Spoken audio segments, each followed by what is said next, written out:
Muito boa noite a todos. Eu espero que o Eterno nos abençoe nesse tema profundo que é análise de um conjunto de temas ou de práticas que resultam na separação de uma pessoa, de um indivíduo, da comunidade, do povo eleito.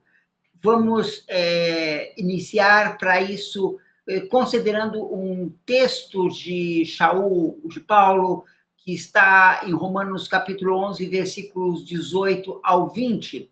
Romanos 11 é o ápice do ensino de Paulo aos gentios.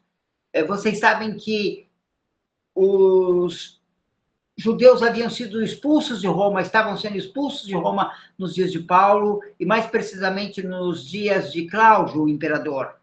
Houve uma contenda grande em Roma por causa da pessoa do Mashiach, e essa cisão das comunidades judaicas sobre o testemunho do Mashiach resultou na expulsão de toda a comunidade judaica.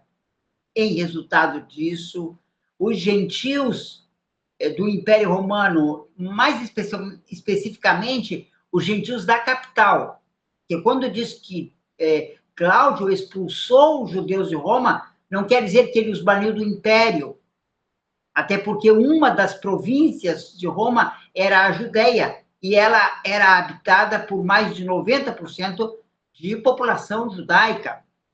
Também havia enormes comunidades judaicas em Creta, havia enormes comunidades judaicas na Síria e havia enormes comunidades judaicas no Egito. Aliás, a Síria e o Egito juntos tinham quase 3 vezes a população dos judeus de Israel. Então, a expulsão foi da cidade de Roma. E muitos crentes gentios começaram a concluir que o Eterno tinha abandonado os judeus, imputando-lhes, mesmo sobre aqueles que criam em Yeshua, uma espécie de culpa nacional, porque o povo, na sua totalidade, não havia abraçado Mashiach. E aí, como consequência disso, eles começaram a se ensoberbecer e a dizer: está vendo? Deus ama mais a nós do que a vocês. Por isso, nós somos crentes no Messias judeu, mas nós não fomos expulsos de Roma, porque Deus nos ama e nos protege. Não é o caso de vocês. E esse ensoberbecimento vai levar Paulo a escrever o seu 11º capítulo da Epístola de Romanos. E ele vai dizer, ora, eles, dirás tu, os ramos foram cortados. Bem, ele diz, pela sua incredulidade foram cortados. Tu, porém, não te ensoberbeças, mas teme, porque se Elohim não poupou os ramos naturais, cuida que tampouco te poupará a ti. De outra sorte, tu também serás cortado. Aí, Paulo está falando de um termo da Torá. Ele está falando de carete, que é o corte. É o momento em que um indivíduo é separado das bênçãos, da proteção, do cuidado, que representa estar unido ao povo eleito, de ser parte dele. Ao ser excluído da comunidade, o indivíduo perdia a proteção e o cuidado do Criador. Vocês podem encontrar uma outra contribuição importante para isso quando leem lá na Escritura o que diz respeito à disciplina da Kehilá, a disciplina eclesiástica, ou aquilo que nós chamamos de exclusão da igreja, que é Mateus 19, né? O que diz Mateus 19? Mateus 18. É que se alguém peca, nós devemos ir até ele e exortá-lo a se tornar uma pessoa melhor. Em outras palavras, nós devemos exortá-lo a viver de acordo com a vontade divina. Agora, no versículo 15, ele diz assim, se teu irmão pecar, vá somente a ele, vá entre ti e ele, e mostre o seu erro. Se ele ouvir, você ganhou o seu irmão. Versículo 15 do capítulo 18 de Mateus. Mas se ele não ouvir, leva com você mais um ou dois outros. Porque qualquer acusação precisa ser confirmada pelo depoimento de 2 ou de 3 testemunhas. Se ele recusar a ouvi-los, conte-o à comunidade. E se ele recusar a ouvir a comunidade, então trata-o como gentil e publicano. Aqui Mashiach está falando da Torá. Quando é que a Torá vai levar um indivíduo a ser tratado com tanta severidade como se ele não fosse mais um cidadão de Israel? Como se ele fosse um gentil. Observe que Mashiach aqui está falando a uma comunidade composta exclusivamente por judeus naquele então. E ele está dando lineamentos de como tratar aquele que viola mandamentos sérios. Isso não é por dar cá uma palha. Quem conhece a Torá sabe que esse tipo de disciplina, em que se considera um indivíduo como gentil e publicano, só é aplicado em casos graves. Naqueles casos que a Torá chama de passíveis de queritote, ou carete no singular. Hein? Então, aí, se a comunidade faz essas coisas, tendo em conta a autoridade da palavra, então, aquilo que ela liga na terra terá sido ligado no céu. Em contrapartida, aquilo que ela desliga na terra terá sido já desligado no céu. Ou seja, o ato de cometer carete só tem valor quando ele é feito de acordo com as disposições celestiais.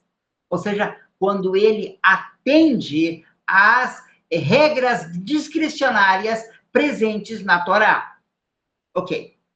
Dito isso, vendo que Yeshua também tratou dessa questão de como lidar com o transgressor, nós vamos ver hoje quais são as transgressões que levam o indivíduo a ser eliminado da comunidade de Israel.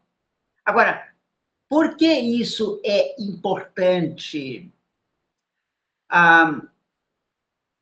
É importante considerar, porque nós temos diversas comunidades cristãs que se consideram o novo Israel, uma espécie de Israel de Deus do último tempo, como se Israel tivesse revivido nessa instituição. Quem já pertenceu a alguma instituição cristã exclusivista sabe de quais instituições eu estou falando. Ok, e estas instituições que são, digamos assim, exclusivistas, elas se apresentam como Israel de Deus, mas, paradoxalmente, elas estão vivendo numa situação mais ou menos descrita nessas palavras. É bênção, eu estou dentro. É compromisso, eu estou fora. Ou seja, as pessoas querem ser israelitas, elas gostam daquele texto de Shaul que diz, não é judeu aquele que é na carne, mas aquele que é no espírito. E eles dizem, eu sou um judeu do espírito. É muito mais importante que ser judeu da carne. O problema é como você entende o que é ser judeu no espírito. O judeu no espírito não é aquele que diz, eu sou judeu porque eu creio em Jesus. Isso não faz ninguém judeu. Porque o crer, quando ele não é acompanhado da fidelidade, ele se reduz a nada. Sempre é bom recordar para vocês que a palavra hebraica para fé é emuná. Daí vem a palavra omen, que significa ser fiel. E daí também deriva a palavra amém, que nós dizemos no final das nossas preces, e que é um acróstico hebraico. O que significa amém? Amém significa Adonai Melech Neeman.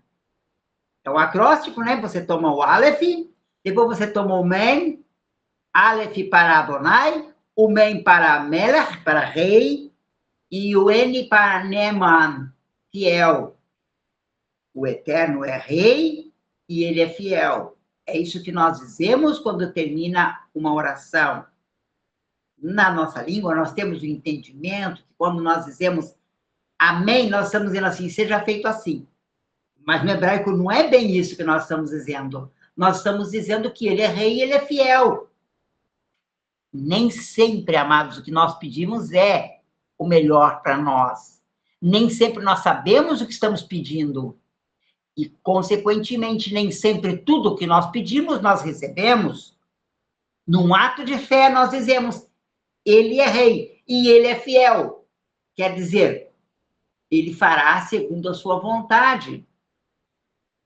Ok.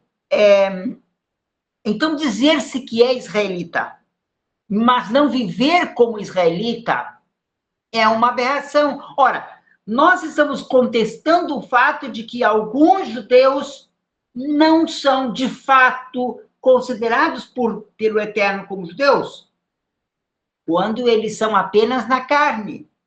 Quando eles podem exibir apenas a sua pele, eu não vou nem falar de ser branco ou negro, porque existem judeus brancos, existem judeus negros, existem judeus amarelos.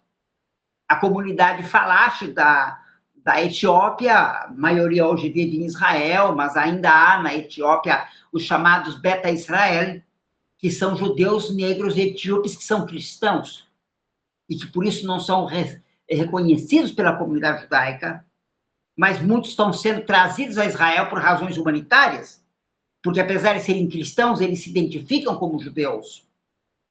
Agora, os Beta Israel, eles são cristãos que guardam o Shabat, que fazem a circuncisão, que celebram as festas, de maneira que é só uma questão política do Estado de Israel reconhecê-los ou não, porque eles têm um espírito, uma alma judaica. E a alma judaica se identifica com os valores judaicos. Então, quando Shaul diz, não é judeu o que é na carne, mas aquele que é no espírito, ele não está dizendo que simplesmente por eu dizer, eu creio em Jesus, eu me torno um judeu. Shaul diz assim, sede meus imitadores como eu sou do Messias. Então, até aqui, nós podemos concluir também, irmãos, que o verdadeiro cristão, se essa palavra deve ser usada, que a palavra cristão é uma palavra de origem grega, não de origem hebraica, mas, vamos lá, o verdadeiro messiânico, o verdadeiro crente no Mashiach, é aquele que imita o Mashiach. Nenhum de nós vai conseguir ser uma cópia dele, mas nós podemos ser uma imitação. Mais do que poder ser uma imitação, nós estamos sendo chamados a sermos imitadores e nós estamos sendo propostos para irmos ao mundo como representantes dele, estando próximos dele tanto quanto nos é possível. Agora, eu queria recordar para vocês que quando Shaul diz, pela sua incredulidade, eles foram quebrados, ele ainda não se está referindo ao judeu. E é muito bom que nós saibamos disso. Porque o ato de carete, de cortar da comunidade de Israel, tinha acontecido muito, mas muito antes. Shaul, Paulo, né? Ele está fazendo uma midrash, uma interpretação de Jeremias 11, versículos 16, 17, onde o profeta fala: denominou-te Jeová, o Eterno, oliveira verde, formosa por seus deliciosos frutos. Mas agora a voz de um grande tumulto acendeu fogo ao redor dela e se quebraram os seus ramos. Esse é o ato de carete, entende? Cortar o ramo, quebrar o ramo. Porque Jeová dos exércitos, que te plantou, está falando para Israel, 700 anos antes do Messias, ele pronunciou contra ti o mal pela maldade da casa de Israel e da casa de Judá, que para si mesma fizeram, pois me provocaram a ira, queimando incenso a Baal.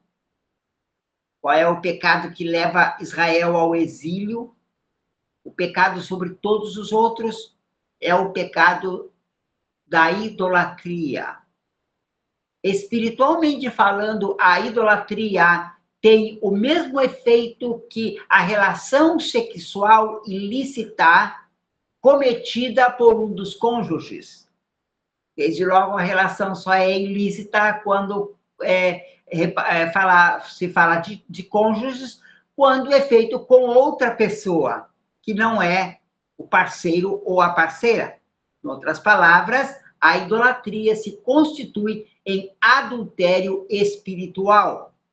E é isso que tanto Israel como Judá tinha feito, e é por conta disso o Eterno trouxe um tumulto sobre essa oliveira formosa por seus deliciosos frutos, e os ramos dela foram quebrados.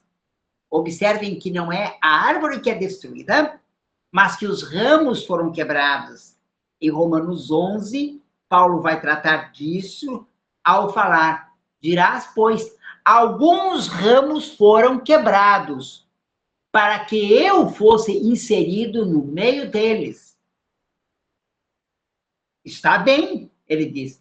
Pela sua incredulidade foram quebrados. Paulo está falando não de um momento acontecido ali, por ocasião do nascimento, vida, obra e morte de Yeshua. Ele está se reportando a Jeremias 11, a um acontecimento tido lugar muito tempo antes do surgimento de Yeshua. Porque ali, já diz, um fogo foi aceso ao redor dela e se quebraram os seus ramos. Bom, essa profecia da quebra dos ramos israelitas, ela se dá em duas etapas. A primeira etapa se deu no ano 720 antes do Mashiach. E o que acontece no ano 720 antes do Mashiach? Os muitos pecados das 10 tribos do norte, casa de Israel, também conhecida como casa de Efraim, ou pelo nome de Yosef, o pai de Efraim, também pode ser chamada casa de José. Então, são 3 designações para o mesmo grupo de tribos: casa de Efraim, casa de José ou casa de Israel. E a Assíria vem e leva a casa de Israel para o exílio. E aquelas pessoas que ela não leva para o exílio, ela mata sobre a terra de Israel. Então, os ramos são quebrados. O que acontece com esses israelitas que vão para a Síria? Eles perdem completamente a conexão com a Torá, com o Eterno, com a sua vontade. Ramos cortados da oliveira. A casa de Judá vai imitar os comportamentos da casa de Israel. E aí, no ano 587 a.C., ele toca a mesma sorte, quando o exército de Babilônia vem sobre Jerusalém, sob o comando do general Nabuzaradan. E ele toma Jerusalém, ele queima os palácios e as casas de Jerusalém, ele invade o templo, ele arranca o ouro das paredes do templo, o templo é derribado pedra por pedra, vira um monte, um grande monturo, e a casa de Judá vai para o exílio. Ali também muitos ramos são cortados. Essa é a conversa de Paulo em Romanos 11. Agora, esse corte não é definitivo, porque Paulo vai dizer no final do capítulo: poderoso é o Eterno para tornar a enxertá-los outra vez. Então, não é um corte definitivo. Esses ramos cortados devem ser trazidos de volta ao longo do tempo. Essa é a missão de Mashiach. Por isso ele vai dizer, o Messias, não fui enviado senão as ovelhas perdidas da casa de Israel. Agora bem, é nesse ponto que Shaul traz um ensino muito poderoso, que está no versículo 19 ao 21 de Romanos 11. Dirás, pois, os ramos foram quebrados para que eu fosse enxertado. Está bem? Pela sua incredulidade foram quebrados. Passado. E tu estás em pé pela fidelidade. Então não te ensoberbeças, mas teme, porque se Elohim, se Deus não poupou os ramos naturais, teme que não te poupe a ti também. Aqui, Shaul diz, você, gentil, foi enxertado no meio dos ramos naturais. E não foram todos os ramos que foram cortados, evidentemente. O próprio Paulo diz no início do capítulo, Elohim, Deus, rejeitou o seu povo que tantos conheceu, e ele diz, de modo nenhum, porque eu também sou israelita, da descendência de Abraão, da tribo de Benjamim. O testemunho de vida de Paulo e de tantos outros crentes judeus era a prova viva de que aquele povo não tinha sido rejeitado, porque se ele tivesse sido rejeitado, o Altíssimo teria levantado a comunidade crente em Yeshua de qualquer outro povo, mas não o fez. A liderança, os 12, todos eles eram judeus de nascimento e judeus de fidelidade, judeus de prática. Pois bem, sobre isso que nos introduz nessa questão da eliminação de um indivíduo ou de um grupo de indivíduos da comunidade de Israel,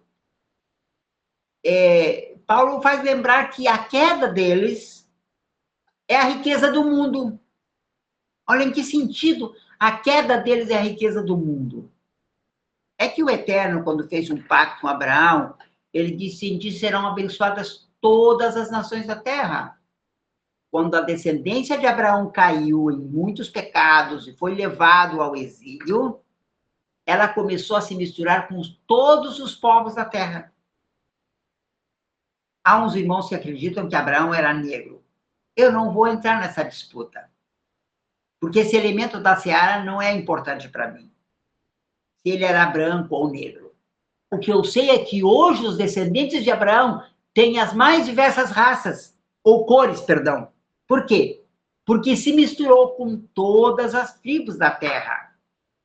Então, a queda deles veio para a riqueza do mundo. Porque desta maneira vai se cumprir a promessa feita a Abraão. A gente vai falar disso quando estudarmos as duas casas de Israel mais profundamente. Mas o Eterno vai prometer a Abraão que ele será o pai de uma multidão de nações. E as pessoas pensam que ele é apenas o pai espiritual de uma multidão de nações. Não é só isso. Ele também é o pai biológico de uma multidão de nações. Daí ele diz, nos versículos 12 e 15 de Romanos, se a sua queda é a riqueza do mundo e a sua diminuição a riqueza dos gentios, quanto mais a sua plenitude. Ou seja, a queda de Israel foi bênção para o mundo. Então, quando Israel se levantar a bênção será superabundante. Por isso, nós nunca devemos deixar de orar por Israel, porque se o mundo foi abençoado, mesmo quando ele caiu, será ainda muito mais abençoado quando ele for levantado outra vez. E é o que Paulo diz: se a sua rejeição é a reconciliação do mundo, qual será a sua admissão, senão a vida dentre os mortos? Versículo 15 de Romanos 11. Ok. Outro detalhe com relação a essa rejeição de Israel, nós podemos vê-la em Isaías capítulo 65, 2 ao 4. Ora, nós observamos o seguinte: em Isaías 65, o Eterno está reclamando com Israel. Vocês sabem que de todos os povos da terra, o único povo que recebeu leis dietéticas ou leis alimentares com um amplo sentido espiritual foi Israel.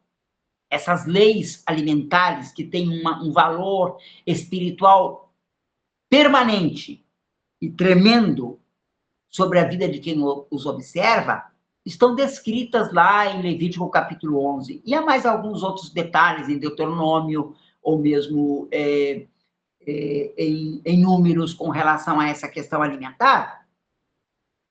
E entre as coisas que o povo de Israel não pode comer, em hipótese alguma, estão os porcos e os ratos. Bom, e o que o Eterno diz? Eu estendi as minhas mãos todo dia a um povo rebelde que anda por um caminho que não é bom, após os seus pensamentos, povo que de contínuo me irrita diante da minha face, sacrificando em jardins e queimando incenso sobre os altares de tijolos, que habita nas sepulturas e passa as noites junto aos lugares secretos, que come carne de porco e tem caldo de coisas abomináveis nos seus vasos. Aqui eu devo acrescentar a vocês que, embora o Eterno tenha proibido terminantemente o povo de Israel de comer carne de porco, o uso da carne do porco não é causa de carete. O uso da carne em si não é causa de carete para Israel, porque não está mencionada entre as 36 queritote que hoje eu vou ler, daqui a pouquinho. Mas há algo aqui associado ao consumo destas criaturas que é causa de carete. Povo que de contínuo me irrita diante da minha face, sacrificando em jardins. A Torá proíbe sacrificar em qualquer lugar que não seja o Monte Santo em Jerusalém.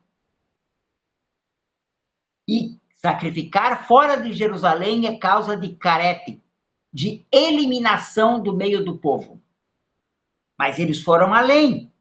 Eles também prepararam incenso sobre altares de tijolos. O que eles estavam fazendo? Eles estavam praticando idolatria. Vou chamar a atenção para outro detalhe. Habitando entre as sepulturas.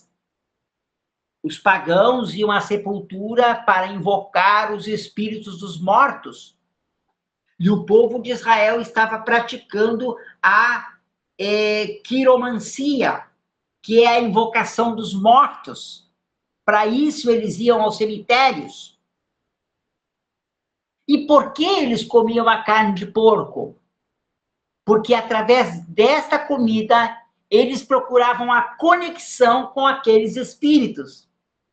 Então, nós temos aqui fatores agravantes que levaram o Eterno a rejeitá-los de sua presença. Mas ele continuou com as mãos estendidas. Ele disse: eu estendi as minhas mãos o dia todo a um povo rebelde, que anda por um caminho que não é bom. Como a mãe, que a criança está chateada, aborrecida, braba, e ela estende as mãos para receber. Vem cá, meu filho, eu quero te dar um abraço. É assim que o Eterno está tratando a Israel, apesar dos seus pecados. Paulo vai usar isso em Romanos 10, 21. Mas para Israel diz: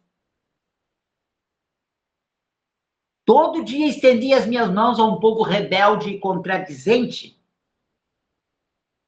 Por causa disso, que as escrituras vão dizer em Oséias 9:3, na terra de Jeová não permanecerão, mas Efraim voltará para o Egito, e na Assíria comerão comida imunda. E isso é revelador de que certas comidas não são impuras só em Israel. Para o povo de Israel, elas são impuras em qualquer lugar do mundo onde estiverem. Mas o Eterno deu uma sentença: eles vão para o Egito e na Síria eles vão comer a comida impura. Todavia, o Eterno não abandona Israel, tá? E eu estou introduzindo isso para que tenhamos sempre em conta de que, apesar da eliminação do povo, ainda assim, desse corte, desse ato de carete, ainda assim o Eterno continua amando a Israel. E ele continua determinado a trazer Israel de volta. E a Escritura diz: eu serei para Israel como o orvalho, estender-se-ão os seus galhos, e a sua glória será como a da oliveira. Voltarão os que habitam debaixo de sua sombra. Ah, que bonito isso aqui. Porque lá em Jeremias 11, nós temos a sentença: o Eterno te levantou como uma oliveira, formosa por seus deliciosos frutos. Mas a voz de um tumulto acendeu-se fogo sobre ti e se queimaram os teus ramos. Mas agora o Eterno, em vez de trazer o fogo sobre a oliveira, ele traz o quê? O orvalho. Eu serei para Israel como um orvalho, e estender-se-ão os seus galhos, e a sua glória será como a glória de uma oliveira. Voltarão os que habitam debaixo da sua sombra. Efraim dirá: que mais tenho eu com os ídolos? Eu o tenho ouvido, e eu cuidarei dele. Eu sou como a faia verde, e de mim é achado o seu fruto. Eu sempre amo, depois da advertência, trazer a esperança. Porque nada, nós, seres pecadores, precisamos mais do que a esperança. Eu lembro de uma vez em Porto Velho, eu era um obreiro ainda jovem, eu visitei uma senhora que estava em grande depressão, e ela pediu que as crianças saíssem todas da casa. Era uma casa muito pobre, uma casa de madeira, uma casinha bem pobre mesmo, bem humilde. O marido era garimpeiro. Então ela começou a me contar a causa da depressão dela. Ela tinha cometido um aborto, e ela se sentia perdida, se sentia condenada, se sentia imunda. E ela olhava para as crianças dela e ela não conseguia desfrutar o suficiente os filhos, porque ela lembrava daquele que ela tinha abortado. Então eu contei a história de Manassés, e a Bíblia diz que Manassés queimou seus filhos no vale de Moloque, mas ele alcançou misericórdia, e ele voltou para Jerusalém, e ele se tornou um adorador fiel do Eterno. E Manassés teve o mais longo reinado em Judá e em Israel, 55 anos reinado, mais do que Davi, mais do que Salomão, mais do que qualquer outro rei em Israel, porque o Eterno é sempre grande na sua misericórdia e no seu perdão. Agora, dito isso, nós podemos avançar para outra questão, que é a questão do Queritote, tá bom? Bem, a Torá ela tem aproximadamente 600 mandamentos. E desses 600 mandamentos, existem 36 que, se quebrados, eliminam a pessoa da comunidade de Israel, ou seja, ela perde a proteção, o cuidado e as bênçãos que o Eterno deu para Israel. Ela deixa de ser herdeira das promessas em virtude de uma dessas transgressões. E essas transgressões, uma vez cometidas, claro que elas podem ser perdoadas e o indivíduo pode ser reenxertado de novo, como Paulo bem diz em relação a Israel. Poderoso é o Senhor para enxertá-los de novo, se eles não permanecerem na sua incredulidade. Ou seja, tudo aquilo que eu vou falar hoje, tendo sido cometido por nós em qualquer momento da vida, não é causa para o nosso desespero. Em primeiro lugar, porque nós nascemos separados, nós herdamos dos nossos pais uma porção de loucuras, nossos ancestrais, que também não sabiam. Assim como eles não sabiam, nós nascemos sem saber. Então, tudo que nós precisamos fazer é sempre uma volta para o Criador, a fim de alcançarmos misericórdia em tempo oportuno. Então, ao analisarmos as causas de Queritote, nós descobrimos, meus amados, que não existe tal coisa como uma igreja portadora de toda a verdade, substituta de Israel. Não existe um Israel moderno.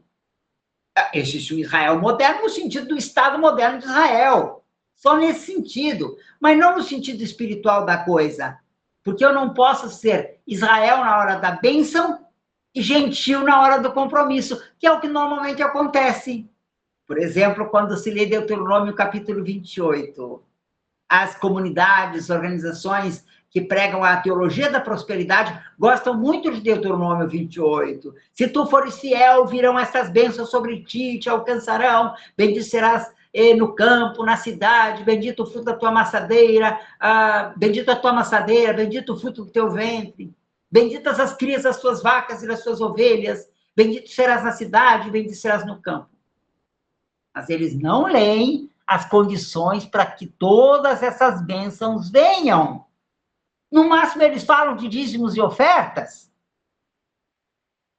Uau! Mas por que eles param aí? A resposta vocês já têm. Ok?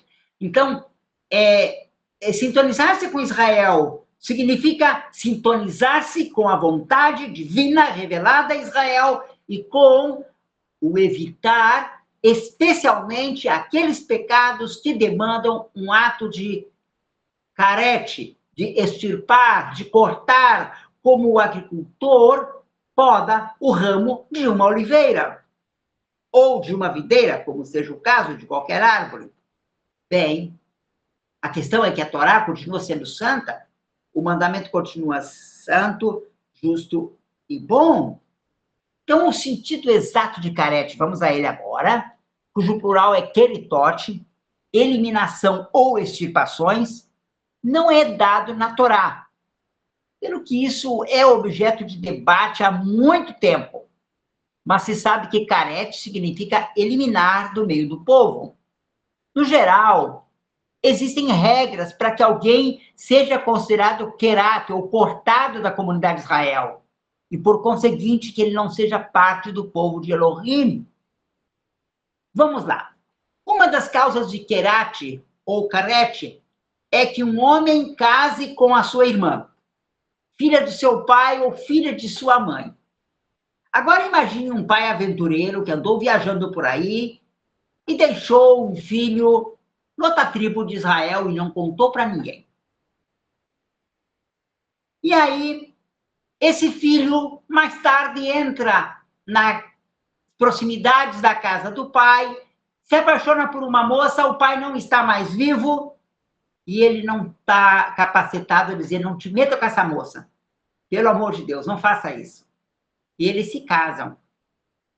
Como é que se trata um caso desses? Nós tivemos um caso desse revelado no Brasil em 2011.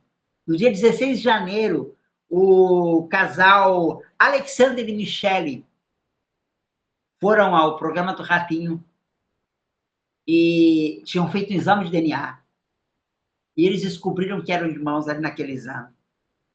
Aquilo foi muito, muito triste. Que eles choraram, eles se amavam como marido e mulher. E agora eles tinham que viver uma nova realidade. A realidade de ser irmãos. Não queria estar na pele desses dois jovens. Mas este não é exatamente o caso de Carete. Por quê? Porque eles não sabiam. carete, irmãos, ele só acontece quando o pecado é voluntário, consciente e deliberado. Até aqui, parece que eu estou rodeando o topo sobre carete, porque ainda nos falta definir quais são essas transgressões de carete. Nós já vamos chegar a isso. Qual seria a penalidade atinente a quem comete um desatino como esse? De casar conscientemente com a sua irmã, filha do pai ou filha de sua mãe. Em ambos os casos, a Torá proíbe. Quer dizer, o meio-irmão, meia-irmã, não é? Bem, discute-se entre os rabinos que pode ser o seguinte: o indivíduo é punido com a separação presente da comunidade de Israel. O sacerdote diz para ele: a partir de hoje você não é mais israelita, vai embora para o Egito. Essa seria uma alternativa. A segunda alternativa: o indivíduo é punido com a morte prematura, antes dos 50 anos. Então, entende-se que ele foi alvo de um carete. Mas nós temos que ter cuidado para não sairmos ajuizando toda pessoa que tem a infelicidade de morrer antes dos 50. Porque, às vezes, um servo do Eterno morre antes dos 50, certo? Então, seria necessário associar essa morte dele com um pecado deliberado e persistentes, para o qual não houve arrependimento. A terceira posição é que carete significa que o indivíduo morre sem filho, porque tem um lugar na Torá onde diz assim: sem filhos morrerão porque cometeram tal torpeza. Aí o Eterno pune o casal com esterilidade. Isso é um caso muito específico que a Torá menciona. O Eterno pune o casal com a esterilidade e eles não têm filhos. É como se eles estivessem morrendo a cada dia que passasse, porque eles não têm herança, eles não têm nome em Israel. Por último, a perda do Olam Rabá, ou seja, do mundo vindouro. Então, o carete pode envolver a eliminação do corpo do indivíduo, morte prematura, ou por execução, conforme seja o caso, a eliminação só da alma. O indivíduo vive bastante tempo aqui, mas a alma dele não entra no Olam Rabá. Pode acontecer dos mais rebeldes perderem a vida presente e também a vida futura. Bom, agora eu quero trazer a lista dos queritote para vocês, que são, como eu disse, 36. Vamos pegar a listinha agora, que é a seguinte. Depois a gente pode trazer os textos bíblicos para subvencionar essa síntese, mas isso ficaria para o próximo estudo. Alguns desses pecados são bastante aberrantes. Outros, para a nossa cultura, nem deveriam ser punidos com tal rigor, porque nós não temos uma cultura gerida pela Torá. Nós temos uma cultura baseada nos costumes que nos são legados pela tradição judaico-cristã, mas mais cristã do que judaica. Então, primeiro caso, são 36 causas: a relação sexual de um filho com a sua mãe. 2, a relação com a mulher do pai, a madrasta. A relação com a mulher do pai, já falamos, a relação sexual do sogro com a nora. É o pai que ajuda a nora a trair o filho. Eles cometem uma dupla traição em família. Isso é uma coisa horrenda dentro do direito da Torá. A relação entre pessoas do mesmo sexo, embora a Torá não mencione especificamente a relação entre duas mulheres. Fala-se da relação entre dois varões. Há um princípio que se chama ambivalência. E é pelo princípio de equivalência, perdão. É pelo princípio de equivalência que o que diz respeito a dois varões deve dizer respeito também a duas jovens. a relação de um homem com um animal. Isso chama bestialidade, não é? Ou a relação de uma mulher com um animal. No caso aqui, há uma equivalência, e essa equivalência sim é mencionada na Torá. Enquanto não se menciona a equivalência no caso da relação chamada homoafetiva, há uma equivalência no caso dos atos de bestialidade, seja do homem ou seja da mulher. A relação sexual com a mulher casada, nós chamamos isso de adultério, né? A relação com uma irmã, relação de um rapaz com a sua irmã, é o 9º, o 10º, com a sua meia-irmã. 11º, relação com a tia paterna, a irmã do pai.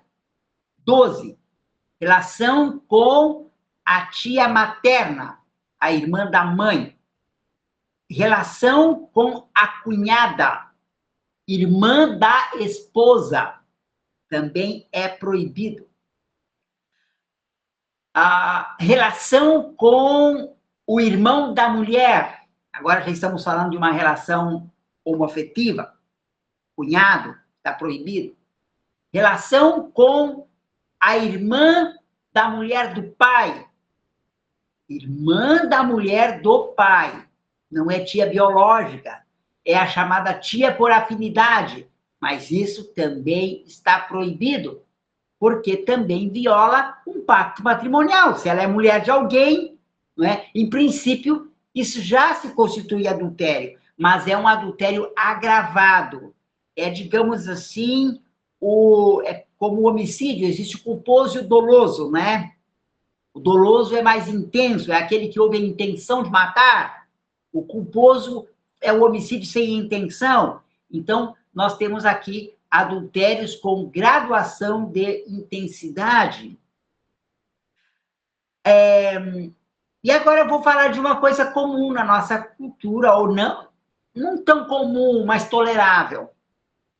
Não tão comum, mas tolerável, que é a relação sexual de um homem, mesmo com a sua esposa, estando no período de nidá, que é o período menstrual. Esse é um período em que o útero da esposa está aberto e, por conseguinte, há possibilidade maior de infecções. Além disso, ela está eliminando o óvulo da última ovulação. Esse óvulo está morto. E esse contato com esse resto de vida, que agora se tornou morte, é um elemento de impurificação, que está proibido pela Torá. É a 16ª das causas de queritote. Saindo de todo esse âmbito de sexualidade, vocês viram que há 16 atos sexuais proibidos pela Torá, ou 16 tipos de entrosamento sexual que estão proibidos, e nós passamos agora para aqueles de natureza cultual. Praticar o sacrifício de uma criança a Moloque. Aí nós temos um agravamento, porque nós vamos ter um homicídio e um sacrifício. Bastava a Torá dizer não mate uma criança. Mas o não matar uma criança, conquanto que seja um crime grave, porque o assassinato é um crime grave, ele ainda não é tão grave como matá-lo por causa tão torpe como servir a um deus pagão, a Moloque.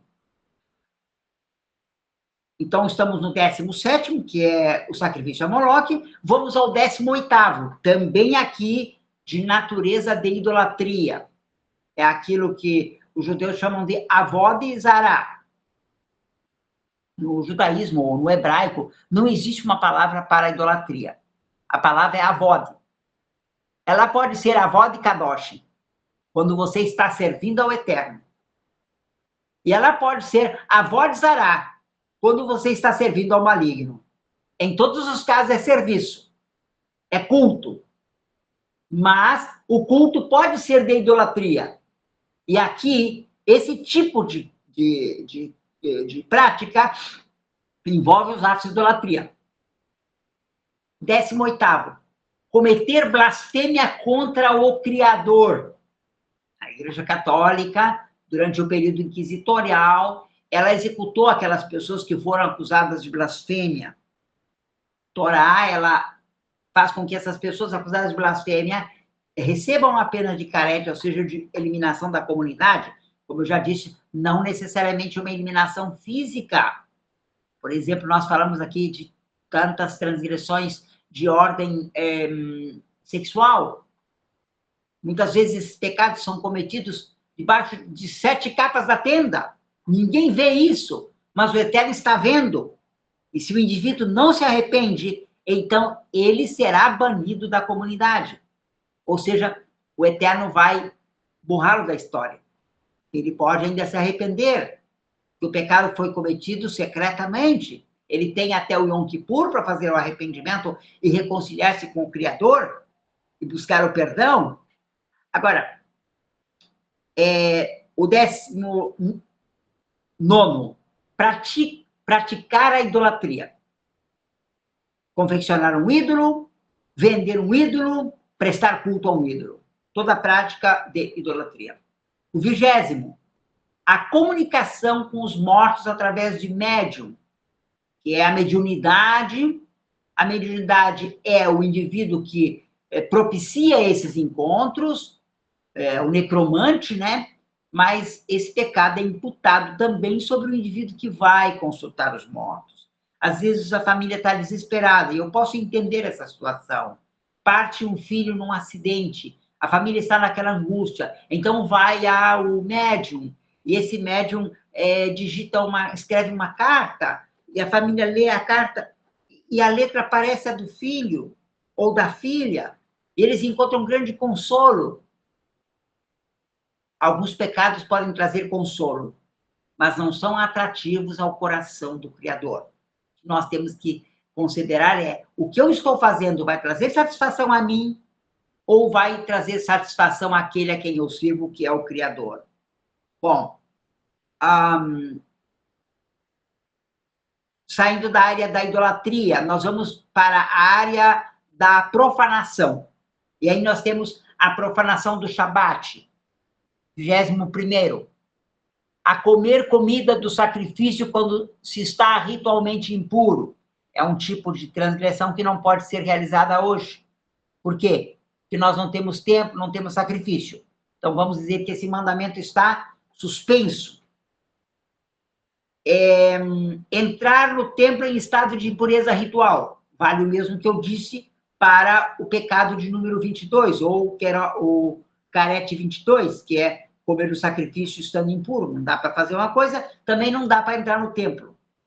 Comer a gordura dos sacrifícios, idem. É um tipo de prática que não se pode praticar hoje, porque nós não temos mais sacrifício. Comer do sangue dos sacrifícios. Isso vale para todos os casos. Porque quando eu mato a galinha em casa, eu devo me certificar de que o sangue dela seja derramado. E se eu vou num restaurante, eu nunca vou pedir uma galinha ao molho pardo, porque eu estou proibido de comer sangue. Essas mitzvot valem, inclusive, para os gentios. Nem todas as causas de queritote são aplicáveis aos gentios. Mas isso nós vamos ver num estudo posterior, tá? Que aí a pessoa pode apavorar e dizer, nossa, mas aí tem coisa que eu faço cotidianamente, não é? Mas dessas transgressões, algumas são atinentes somente ao povo de Israel, tá bem? Já as sexuais, elas atingem toda a comunidade. Atos 15, né? Fala do ato sexual ilícito. Todas essas 16 práticas aqui são ilicitudes que o gentio tem que observar. Agora, já com relação a mandamentos ligados aos dias festivos, aí o gentio não é obrigado a cumpri-los. Deve respeitar, deve honrar, mas não está obrigado a cumprir enquanto ele não fizer a transição, dizer, a partir de hoje, eu vivo como um israelita, eu tomo sobre mim o jugo da Torá. Comer o resto dos sacrifícios, também não se faz hoje. Trucidar sacrifícios fora do templo. Tem uma igreja peruana que tem um templo em Ceneguija, perto de Lima, e ali eles fazem o sacrifício da Páscoa, o sacrifício de Yom Kippur, porque eles guardam as festas, eles têm sumos sacerdotes, aquilo tudo, à luz da Torá, é uma aberração, que não se pode fazer sacrifício fora do templo, e só quem pode fazer sacrifício são os levitas. Então, isso não caminha, estaria dentro dessa transgressão.